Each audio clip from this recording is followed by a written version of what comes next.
All right, so we're doing a new twist on Eggs Benedict.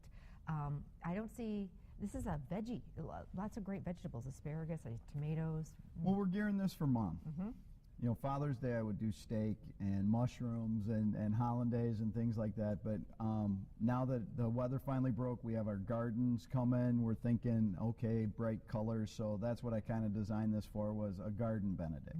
Garden Benedict, yum. Okay, so we've got the sauce over here, which is, what have we gotten started here? I've got 1 tablespoon of butter and 1/4 of a Vidalia onion and some light cream. Okay. And then what we're going to do is we're going to stir in this 3 cheese blend, which is 3 cheddars. Okay. And then we can just turn that down and let that slowly go. Okay. Then I've got our water simmering here for our Eggs Benedict. So we'll go ahead and crack those right into the water. Now, if you feel comfortable doing it in a bowl to check for eggshells, absolutely. I always put 1 extra one in there just in case the yolk pops or something like that. My daughter loves poached eggs. When you poach them, do you put any kind of vinegar or anything in that water? What I do is I put a pinch of salt and a little bit of vinegar. I put just a splash of vinegar in there. What does that do? What it does is it helps to keep the egg whites together, because if you don't have it, then the egg whites kind of go out this way. Okay. And you want to kind of keep it as contained as possible. And I noticed too, it's not like a real rapid boil. Right, and this is going to take about 6 minutes or so for them to cook, and I like to do them soft so that they're not real hard, because you want a little of that egg yolk in there for your sauce. Right. Speaking of the sauce, instead of, traditionally Eggs Benedict has a hollandaise sauce, lemon, butter. So this is a cheese sauce, and boy, that was really easy, and that looks real quick, fantastic. real easy. And then for the other component that we've got here is we're going to do some cream spinach. And so we're going to start with just a little bit of butter. And again, Vidalia onions are just coming in. You can see Vidalia onions all over the place. And they're one of my favorite onions. So what I wanted to do was get the pan nice and hot so that we get a little brown butter action going. Good. Brown butter is good. That's what we wanted. Okay. And then we're going to go ahead and we're going to put just a cup of fresh spinach in there. And this we're just going to toss real quick like this. A little salt and pepper, do you need? Yep, a little salt and pepper. Because this does not take long. The spinach wilts real quick. And then what I'm going to do is I'm going to take a couple of pieces of low-fat cream cheese and put in here. And we're going to go ahead and we're going to just melt this down real quick. And then for the English muffins, if you have a toaster, you can do a toaster. If not, I like to bake them in the oven, so that they stay a little chewier in the center and they don't get so crusty. And we're using whole wheat muffins, which is kind of nice.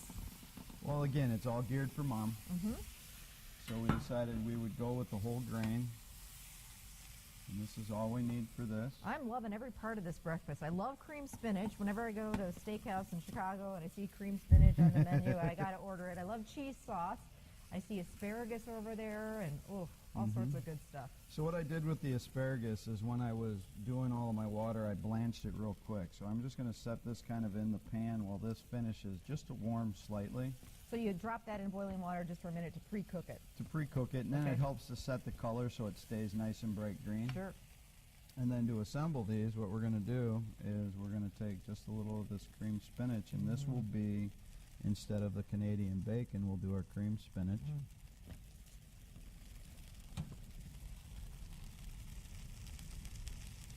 And we'll put this down. Actually, we can do it right on the plate, which would probably be a little easier. Then, beefsteak tomatoes are just coming in right now, so we're going to cover this with a nice beefsteak tomato, and I choose that because it covers the whole muffin. Gorgeous. Absolutely gorgeous. A little salt. Should we do a little salt on that tomato? Absolutely. I like to salt Do you the have tomatoes. that peppermill as well? Yeah. Peppermill would be perfect on there. And we don't even need to cook that. We're just going to put those tomatoes right on there. We're going to put it right on there like that. I am a huge fan of egg and tomato together. It's a very European thing. You know, they serve sliced tomato with their eggs in the morning a lot. Here's the poached egg. How's that looking? Almost. Almost. We can keep it going a little bit. Yep, we can keep that going just a little bit. And then what we're going to do is we're going to take our asparagus and we're going to put it off to the side like this, and this will help to cradle the egg when we put the egg on there. So it'll keep the egg right in the center of our tomato. And then we have got our cheese sauce, which will go over the top. Looks fantastic. You could also, if you didn't want to poach these eggs, you could quickly, just Oh, do you them could do a over fried easy egg, or exactly. even scrambled. Mm-hmm. Scrambled eggs is real popular as well. And it helps when you have a little more water in the pan so that they completely cover it. That is gorgeous, though. We're going to drain these with a slotted spoon and just real carefully go right over the top of the asparagus. And this is going to be on the menu, Ken? Yep, we will do this for the buffet on Sunday at the Clarion. And then Little we're gonna cheese take sauce? Little cheese sauce. Just right over the top? Right over the top. And that is my Garden Benedict. Wow. All with mothers in mind. That looks fantastic. Also on the menu is this French toast I keep hearing about. We're making that coming up. What is it? It's cherry cheese French toast. Sounds amazing. Can't wait. Thank you. We'll make it coming up. Stay with us.